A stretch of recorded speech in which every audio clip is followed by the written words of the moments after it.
আসসালামু আলাইকুম ওয়া রাহমাতুল্লাহি ওয়া বারাকাতুহু। আলহামদুলিল্লাহি ওয়াহদাহ ওয়াসসালাতু ওয়াসসালামু আলা মান লা নাবিয়্যা বা'দাহ। দূর দূরান্ত থেকে যে সমস্ত ভাইরা এই ভিডিওটি দেখছেন, আপনাদের সবাইকেই আন্তরিক শুভেচ্ছা, অভিনন্দন ও সালাম জানিয়েই আজকের এই প্রশ্ন উত্তরের পর্ব আমি শুরু করছি।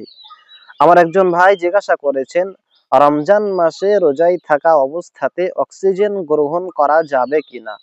অর্থাৎ রমজান মাসে রোজায় থেকে যদি কোনো ব্যক্তির অসুস্থতার কারণে অক্সিজেন নেওয়ার দরকার হয়, তাহলে সেক্ষেত্রে সে ব্যক্তি যদি অক্সিজেনকে গ্রহণ করে তাহলে সেক্ষেত্রে তার রোজা নষ্ট হবে কি হবে না।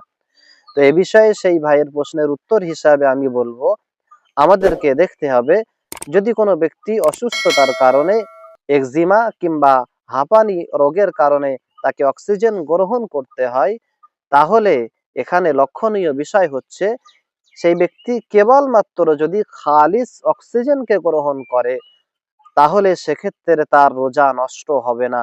যেমনটা আমরা সাধারণ সময়েও নিয়ে থাকি, অক্সিজেন গ্রহণ করে থাকি।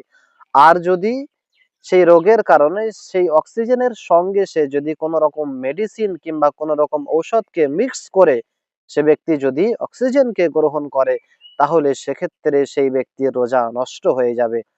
আশা করি উত্তরটি পেয়েছেন। আজকের এ পর্যন্ত। ইনশাআল্লাহ দেখা হচ্ছে আগামী ভিডিওতে। আসসালামু আলাইকুম ওয়া রাহমাতুল্লাহ।